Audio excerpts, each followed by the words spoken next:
Views expressed by interviewees, guests, or other voices on this podcast do not necessarily represent the views of Wolf Radio or affiliated parties. Welcome to Sincere Voices of Victims, the podcast where we give a voice to those whose lives have been forever changed by tragedy. I'm your host, Deborah Pearson. It crushed me. Like, I couldn't do nothing. I dropped my phone and I just started crying. I laid on the couch and I was crying. And if I'm hurting this way now, how I would feel when I see her laying in a casket. In this episode, Double Murder in the Wiregrass, we bring you the heartbreaking story of a community torn apart by senseless violence. Based on what happened and the severity of it, the brutality of what happened, it really was we had no other choice. On November 21st, 2021, the lives of two young women were cut short in a tragic shooting in Dothan. According to Dothan Police Department, the girls were attending a social gathering at a home on 5th Avenue when they were found dead. So at some point we have to send a message that there's ramifications to what you do, whether you're 21 or 14. If you commit a crime this heinous, there's consequences. But whoever did do it should not be walking free. But at that age, I don't know how our parenting world is. There's too many people dying from guns. On the day she was killed, at 12:38, I believe, she had the baby in her arm and the baby was asleep. And after we left, she told that baby, "Thank you for letting me be your mama." Her exact words to me were exactly what she told me was, she said, "I feel like my time coming." She said she just didn't know when. Mike, I'm at the intersection of Hamilton Street and 5th Avenue in Dothan, and tonight it is pretty quiet. But last night it was the scene of a double murder investigation where 14-year-old suspect Vincent Lamar Oliver Jr. is accused of killing Jasmine Bean and Alexis Wells. 911, what's your emergency? When police arrived at the Dothan home on the 200 block of 5th Avenue, they found Jasmine Bean and Alexis Wells dead from gunshot wounds. Neither Bean nor Wells lived at the home. We have gained some information that there was possibly I don't want to say a party, but maybe a get-together at this location, and there may have been an incident stemmed from that. Oliver Jr. was named a suspect by police this morning. Almost 3 hours ago, police confirmed that he had been taken into custody. And I'm dearly sorry to both parents. I can only imagine this. This is very sad, having babies killing babies, for one. It is awful. I'm Deborah Pearson with Sincere Voices of Victims, Double Murder in the Wiregrass. This is the story of Jasmine Danielle Bean and Alexis Lashon Wells. Join us as we explore their lives, the aftermath of their deaths, and the pursuit of justice.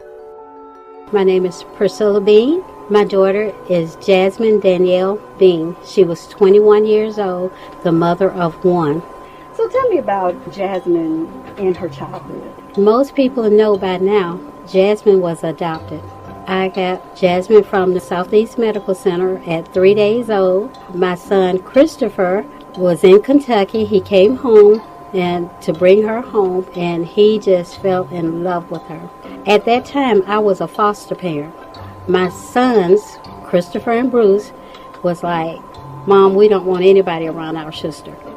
The thing about Jasmine was I only supposed to keep her for 3 weeks to train her parents.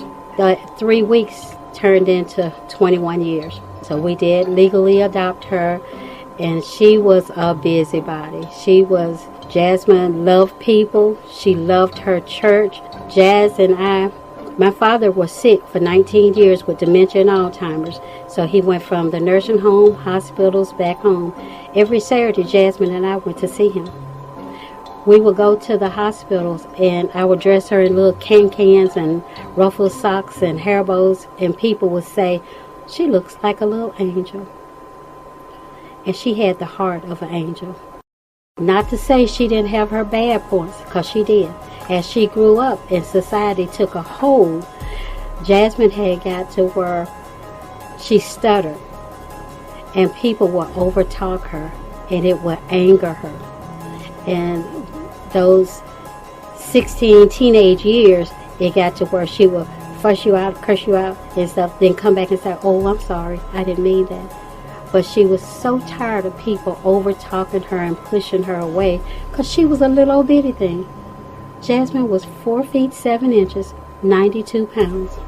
Oh, wow, she was tiny. Yeah, and so she let her heart carry her. But then when she got angry, she let her anger overtake her. And so, but she would always come back and tell you, I'm sorry, I didn't mean that. I'm sorry. Jasmine and she was like my ride or die. I could go and do anything, and she was like, okay, let's go. And then if it didn't work out, she would say, well, I didn't think it was. I said, why didn't you say something? Because you wanted to do it, Mom, and whatever you want to do. And I was like, okay. Mm-hmm. Jazz is, she's just a little fireball. She was my little fireball. She thought I could fix anything. I sit here today and I can't even fix myself. I can't even stop the pain of losing my daughter. And sometimes I can hear her whisper in my ear, Mom, what the hell's wrong with you? You know I'm all right. And I know she's all right. I know she's in the arms of God. She's in the ark of safety. BU organization stands for Beautifully Unique. Beautifully Unique helps me to work on the inside of me. BU helped me to be positive, emotionally, spiritually, and physically strong. It helps me to define who I am in my life. We instill learning who God made us to be. In today's world, society portrays negative images of young ladies, but BU helped us to be who we are. We are the daughters of the King. She was a very memorable young lady. She wasn't perfect. She was a 21-year-old young lady trying to find her way in life. Jazz wanted the world to be happy. She wanted everybody to be in a great big party. And that wasn't reality. What was she involved in high school? Everything. She was the student coach of the boys' basketball team at Northview. 1 year she did the junior football boys. In middle school she was a cheerleader and volleyball. But she was so short, they made her the student coach. Because like I said, she was 4 feet 7. She was pretty much to everybody else's waist. And everybody said, oh, little baby.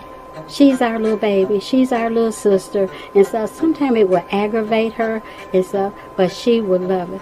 All that Miss Priscilla Bean has left are memories, and this recording she shared exclusively with me of Jasmine's gender reveal of her daughter Azalea, born in 2019. I don't want no blood. Here. Take that pen. Wait, no. Wait, Mama, you're not even recording. Look at the camera. You gotta look. Now do the girl. Do the peeking. I told you it was a girl.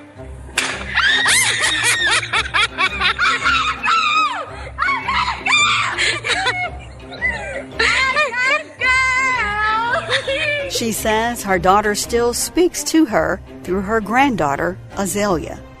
I have a desire for Jasmine's daughter, Azalea, to live the life similar to her mom. Jazz was carefree as a child. Azalea is carefree. And how old is Azalea? Azalea is 4 years old, and she thinks, like her mom, the world owes me. We talks to her about her mom, and she kind of understands what happened to her mom. Her mom have came to her several times and stuff, and she tells me things that her mom had told her when I'm having a bad time. And I said, see, that's only God. Is allowing her to speak through that child, because he knows I wouldn't listen to nobody else but that baby or Jazz. We're kind of dealing with her death as well as we can. It's a one day at a time situation. Some days good, some bad, and some are horrible. And so, because Jasmine was my best friend, I did not realize how much people always said she depended on me. I did not realize how much I depended on her. How much I did not even know how to go to a restaurant without her. I always tried to make sure my children was exposed to other avenues in life. And so whatever she wanted to do, because it was 19 years and 6 months between my next child and Jasmine. How many? I have 3. I have a stepson, Bruce Bean. I have my son, Christopher Bean, 41, and Jasmine, which was 21. She would be 22 right now. Mm-hmm. And people say, oh, she'll be forever 21. I don't know if she'll ever stop being my baby. I don't care what age you might consider it. I don't even know if I will ever say she'll ever be 21, because I also know my baby as my baby. Mm-hmm. And we did a balloon release on her birthday, which made her 22. And I might just keep going as long as God give me the strength, because she's with me. She never leaves me. She is here with my family. And we hear her. We know what she will tell us to do. And my anger, she have told me no. Mama, this is God's will. And it's helping me to overcome the anger that I had, that was changing me. And I was not a mean person. I was not an angry person. I like to help young people. I want to nurture and make this a better place so these kids can get out here and quit running and being fearful of their life. We sit down with Beatrice Hornsby, the grieving mother of Jalexis Wells. She opens up about the indescribable pain of losing her daughter and shares how her faith has guided her through this unimaginable tragedy. My name is Beatrice Hornsby, and my daughter was Jalexis Lashon Wells. She was 20 at the time, and she turned 21 on August the 30th in 2002 was her birth. And she was the last of the Mohicans, as my dad say, because I'm a single parent with 5. I have 4 girls and 1 boy, and she was the baby. She was spoiled rotten, oh my God, and she was something else, because she was sweet, kind, happy-go-lucky, lived a beautiful young life, until you made her mad. She had this spot right in the middle of her eyebrows. It'll poke out, and that's when you know that she was upset, and that's when you do not mess with that young lady when she get upset. But she'll turn around and say, oh, I'm sorry, you my best friend. Jalexis, during school, she did cheerleading a little bit, but she was into hair and nails and dressing cute. So that's what she did most of her life and stuff like that. And she worked at Walmart, and she had the biggest smile. Her smile, when you're having a bad day, you just look at her smile and it makes you feel so important and all warm and fuzzy in the inside. When you just see that smile, I have a lot of the employees come up to me and say, I am so sorry, Miss Hornsby, but we miss that smile. They say Walmart is not the same. They say we feel her presence in Walmart when we feel sad or down, and we'll go in the area where she works at, and it just like lift up their spirit. They was just so happy to see me that day I came in there. And I was like, well, you know, it's sad what happened, but I know God got this. God got this. God don't make no mistakes. Everything he do is on time. He has built my faith in him, and also he is still protecting me, because he was preparing me for something before this even happened. He was preparing me. I just didn't understand what it was, but he was just leading and guiding me, and he still is leading and guiding me. He's opened my eyes to a lot of things, because I would not want another family to go through this. It hurts me to even the thought of another family have to go through the same path that me and Miss Priscilla's going down now. That is a hurtful feeling. But through God and his wisdom, he is showing us the way where we can help other people that is going through this. It's very important that the knowledge he blessed us with, that we return the knowledge to help somebody else along the way. What do you miss most about your daughter? Her smile, her laugh. It's like I can get in from work and I'll be so tired, and I'll sit right at the edge of the bed and doze off, and I can feel an imprint of her sitting down at the end of my bed, and then she'll rub my legs. I can feel her rubbing my legs. Mama's gonna be all right. Mama's gonna be all right. I told you I'm gonna take care of you, Mama. You're not gonna work all your life, Mama. You finna be blessed, Mama. Don't worry. Don't worry, Mama. I come to check on you. Everybody okay, Mama? Don't worry about it. It's gonna work out for you. As we move forward, we bring the latest developments in the case.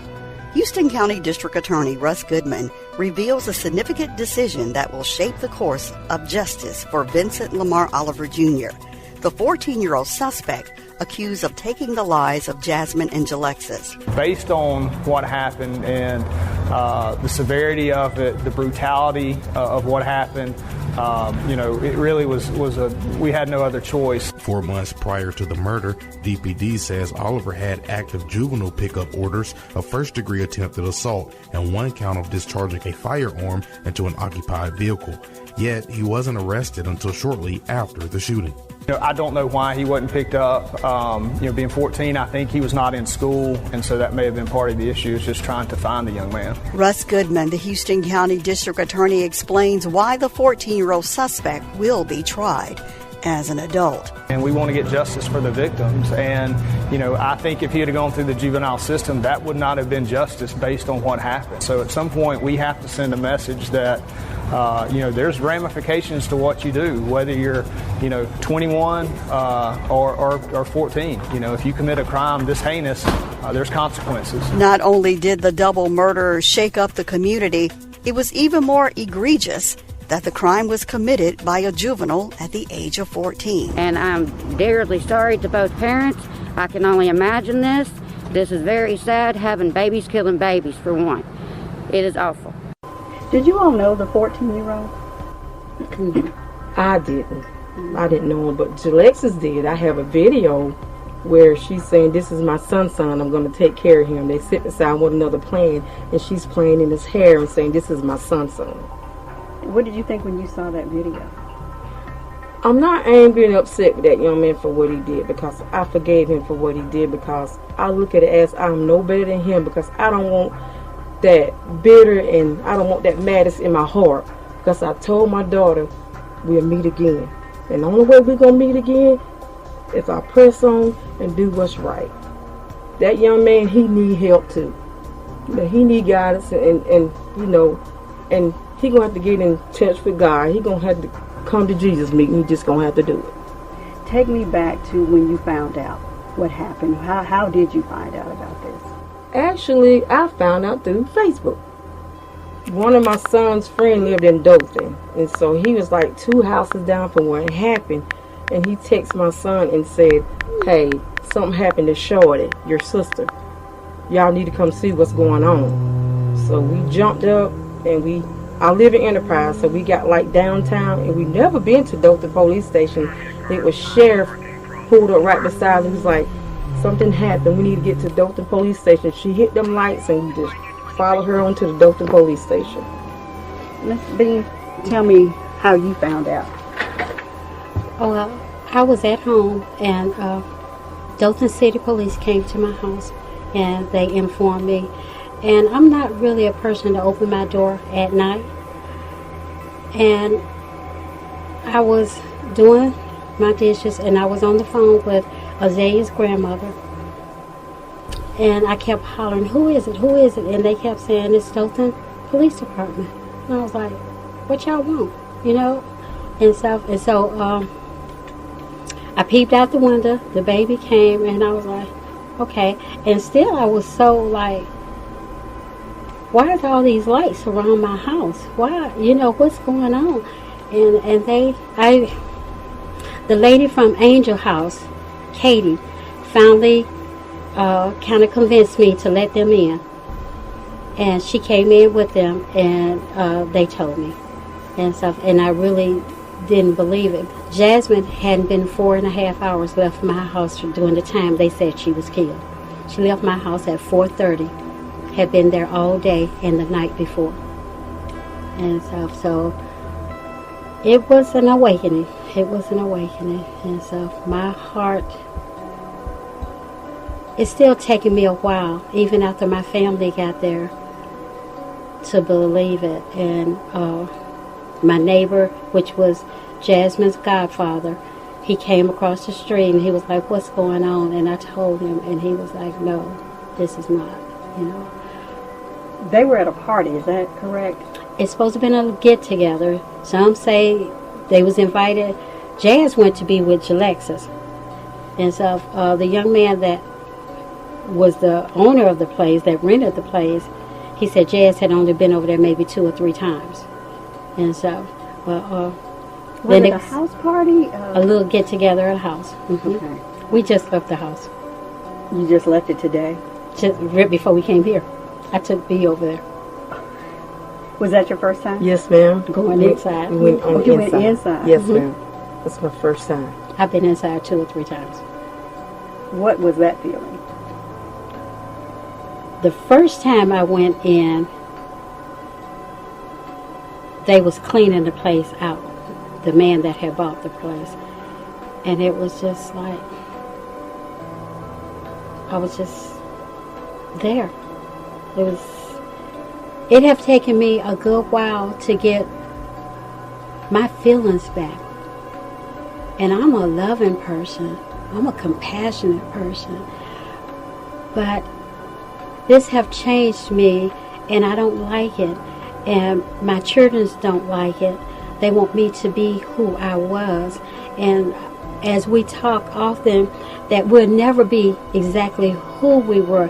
But I know Jazz's heart, and I know how Jazz loved people. Miss Hornsby had never visited the crime scene until the day of our podcast recording.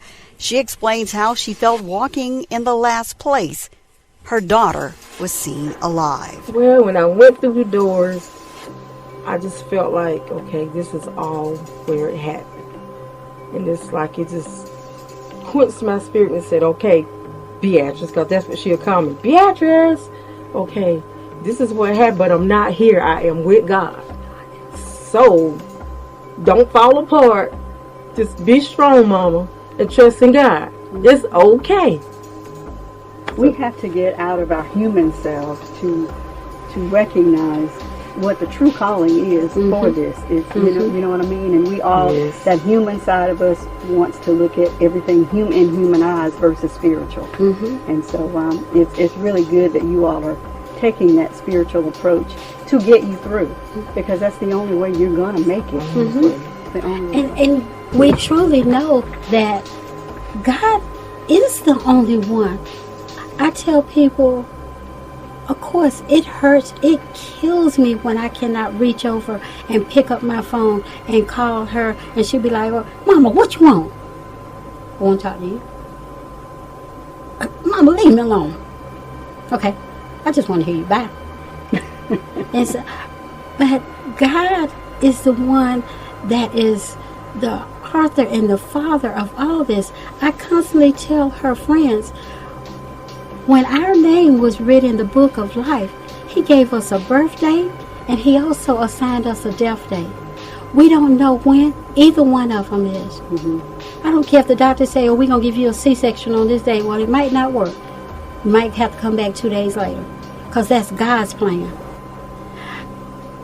My baby sit there at my house that Sunday and told her best friend, "I feel like I don't have very much longer here on this earth." Really? Yes. On the day she was killed, at 12:38, I believe, he said she told him that. And if you go to the next day, he asked me if he could post it on his page, and he did. The whole conversation that they had. It crushed me. Like, I couldn't do nothing. I dropped my phone and I just started crying. I laid on the couch and I was crying. And if I'm hurting this way now, how I would feel when I see her laying in the casket. Her exact words to me were exactly what she told me was, she said, I feel like my time coming. She said she just didn't know when. And she said that all she wanted to do was make her mom and make her daughter proud. Because like I mentioned earlier, she was changing. If you go back on her Facebook page on November the 14th, we was at her apartment. The baby always stayed with me, but she had an apartment. She had the baby in her arm and the baby was asleep. And after we left, she told that baby, "Thank you for letting me be your mama." On November the 14th also, her and my baby boy was always at odds because he thought he was her daddy. He wanted her to go to church, go to work, be a mommy, stay home, don't go to the club, don't drink, don't. But that was his little sister, that was his little girl. Him and her had a conversation that day at my house, and he told her he was proud of her because Jazz had started to go into Spectre Care. Jazz had started going to Al-Anon classes because she had said she wanted to get her life back the way it used to be. And she decided that she needed help. And she realized on her own that she had to get more help than I could give her. I would pick her up after I would drop Azalea off at school, take her to Spectre Care, then take her to Southeast Medical Center to work. And once she decided that she wanted to change her life back to the way it was. Alexis also called me that night and she said, "Mama, I'm feeling weird."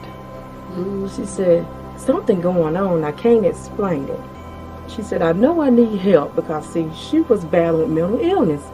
And, you know, I'm a single black female African American. And, you know, we don't voice that. We don't talk about that. You know, it's like, it's not cool for African American kids to have mental illness and stuff like that. But see, we got to stop pushing it down. We got to be open-minded to it. And see, we got to educate ourselves about mental illness so we can help our loved one and everybody else down the line." So she was like, "Mama, could you take me to get some help?" I said, "Yes, ma'am, I can. I'm proud of you recognize this issue you having." And she said, "Mama, I just don't feel right. Something going on with me, Mama. Something's about to happen. I just don't feel right." And then she put on her Facebook page, she said, "I'm so tired. I need to rest." 2 weeks prior before the killing happened. And even when they was there in the house that day, a lot of Jazz friends and stuff was saying that she was on live and she was asking people to come get me. I feel some type of way. And see, to me, that's just God showing you it's time for you to come home. Jazz had the girl that used to do her hair live less than 3 blocks from her. A couple that used to live around the corner from us lived straight down Lafayette. She knew where these people lived. Parks Chapel was less than 4 blocks. She could have walked up there and called. She could have called me. She could have called her dad. Because we was all sitting at home in the living room. But it didn't matter. It did not matter who she called, because the people that she actually talked to, and they called me and they said, "Miss Priscilla, she called me and asked me to come get her, and I was doing something else and I didn't go." I told them, "Baby, it's all right," because she could have walked out that door and a car could have hit her, because it was her time. That's one thing we all got to understand. When God's hand is in the plan, it doesn't matter what we do. What did police tell you about what happened? They pretty much told me Jazz had been killed, and they didn't really go into details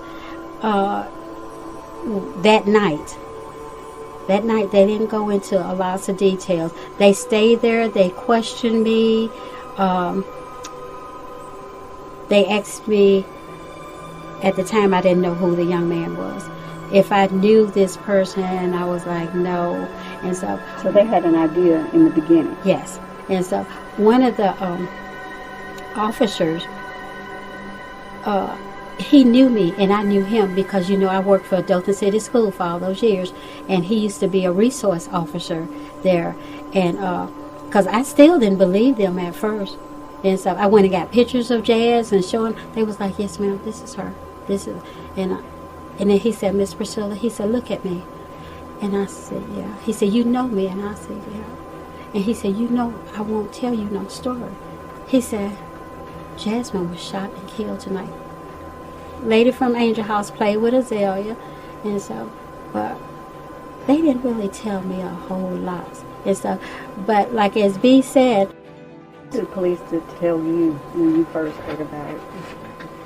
So when we arrived at the police station here in Dothan, they took us in his room, and all the police officers we had met, they gave their condolences and stuff like that.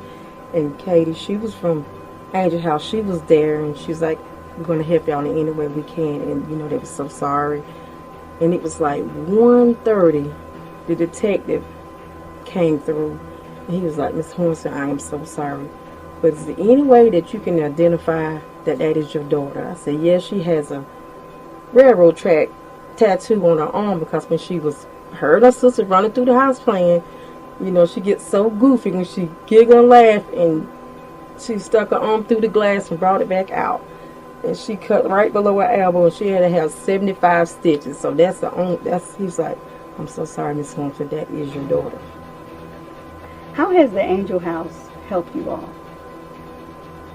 They've been angels. They are beautiful. They are beautiful. I love them. Me too. They came in the first night, and like I said, Katie played with Azalea. Azalea attached to her right away, and I'm very suspicious when it comes to Azalea. And so I was like keeping my eye on Azalea and stuff, which we all was in the living room and everything, and even after my family got there. And so, but they attached themselves just like family. They didn't come in acting funny. They didn't. It was like, and Shelly, oh my God, Shelly, she is something else. And so I can text her when I'm in my feelings, and she'll read the text. And I try not to call her. I try not to call anybody too much. And she'll shoot me a text back, and if she's in a court or something, she'll tell me I'm in court, but let me tell you this, and she'll go on. It's not like, oh, I'm in court, I'll talk to you later. She never does that. You know, we jump up and go to Angel House, and with me being here in Dothan, I go more than B. It was just sometimes things would just jump on my mind, and I would just go, and somebody there, and I would tell them how I was feeling or what I needed to know. If whoever I was talking to did not know, they would say, let me get with Rita Bundy. Rita would text us back, or she would call me, and then when she went and left, I was like, oh my God, our family is starting to fall apart, you know. They have walked this walk with us, this journey. They have made it easier on me. And if I could do anything to help them or any victim's family, I tell them all the time, if something happened and somebody, mother needs to talk to us, give them my number. It's all right. Have them to call me, and we can talk about what I went through. I can't tell you how you're feeling, but I can tell you how I felt. And they recommended counseling. We put Azalea in counseling. People say, oh, she's just 3. She went to counseling. My other granddaughter is in counseling. And if I could get my 2 boys in counseling, that would help them a lot, because they're still holding a whole lot of anger, and I don't like it. And so, but I can't tell them how to feel, because can't nobody tell me how to feel. Have you all met the 14-year-old? Not, we seen him in court. We seen him in court. And we was about the same distance that we are with you. We was real close to him. Yeah. What did you do? It's like he was in the chair swinging back and forth, and he swung, and we locked eyes. Then he like hurry up and turn back, and his mom stood up. We even saw his mom. She looked at us like we wasn't even there, like we didn't even exist. Does anybody know her mom, his mom? Because apparently he was just in the street. I think one thing that would have helped me a lot when we went to the first court hearing that we went to, if he would have turned around and looked at us and said, "I'm sorry, I didn't mean for this to happen," that would have helped me, because like I said, I'm a compassionate person, and he was 14. Even though all the horrible stories and the articles and the videos that I have seen, it still would have helped me have a little bit more compassion for him and his situation. Investigator Nelson, he had called. I tell people now, a lot of people say Dothan police didn't do this, they didn't do that. When Jasmine and Jalexis was killed, they called me sometime more than I wanted them to call.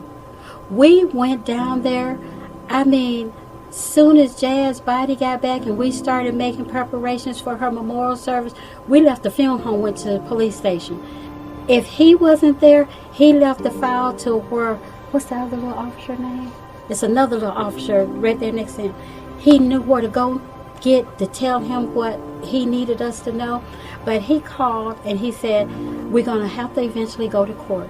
I need you and your family to see the crime scene photos." He said, "Because when we get in court, if they have to put him up there on the scene, we do not want you guys to react." So myself, my 2 boys, and my daughter-in-law went to see the crime scene. And when he pulled them out, and so my son pulled it to his side first and stuff, and then they eventually brought him around to me. I prayed. I asked God to give me the strength to be able to withstand what I need to go through. So when I seen Jasmine and she was shot, she had a little blood on her. The bullet spun her around and she was like on her knees praying.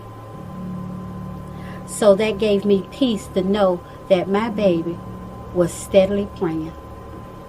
She did not see him getting ready to shoot her. She didn't know what hit her. She died instantly. What was your reaction when you saw it? Me and my oldest daughter, Chandra Hornsey, she's like, "Mom, are you ready to see the crime scene pictures?" I said, "Well, baby, you know, God got us. We got to go ahead and face our obstacle because we have a long road to go down." So when we got in Mr. Nelson's office, and it was just a big old book. I mean, God, it was huge. And he flipped the page back, and we got to looking through, and my baby was, it's like she was, it hit on the side of her neck and went down her body, tore up all her organs on the inside. Then it came out the other side of her neck. She fell back like she was asleep, and she had like a smile on her face. It's like, it let me know that she didn't suffer. They even showed autopsy pictures. We saw all of that. But I held it together, me and my daughter both, because we was like had a smile on the face because she didn't suffer. It's like we know where she's at. She is God, unchanging hands. She is okay. You know, it's just like she was asleep. It's like she was just laying there resting, and she had her hand over her cell phone. She had her hand cuffed over her cell phone. I did get that back. I got her cell phone back, and to this day, it still got her same blood on there when they returned it to me because I just haven't had the strength to wash it. I have started sponsoring young ladies that can't afford to go to the prom. I started last year in the honor of my daughter's name. I get their hair done, nails, and purchase their outfit and stuff. And also, starting next year, I'm going to give out scholarships in the honor of Lashon Wells' name that ones want to go to college school with a good GPA. I'm going to give out scholarships for her in her name. Oh, wow. What a wonderful way to remember her. What about you, Miss Bean? I think I would I tried to talk to more parents. I want parents to grab hold of their children. We're burying our children. We're putting our children behind the gates. The parents got to step up. We got to step up. Every time you talk to somebody, you guys or us or any news, somebody got something negative to say. Instead of them trying to find something positive to come out of this, of course, I hate my daughter is gone. I hate it because that was my ride or die. So her purpose was fulfilled. Her life, my baby enjoyed the crap out of her life. I'm telling you, if I could be as happy as that girl was, everything, because she was happy. She had some bad days, but she had more good days than she had bad days. And she enjoyed her life. And we got to get life back to the way it used to be. We might not go back to the dirt roads and sweeping the yards and all that stuff, but we got to get it back to where we let God lead our families. Thank you for joining us on this episode of Sincere Voices of Victims. I'm Deborah Pearson, your host. Together, let's honor the memories of Jasmine Danielle Bean and Jalexis Lashon Wells and strive for a world where such stories are never repeated.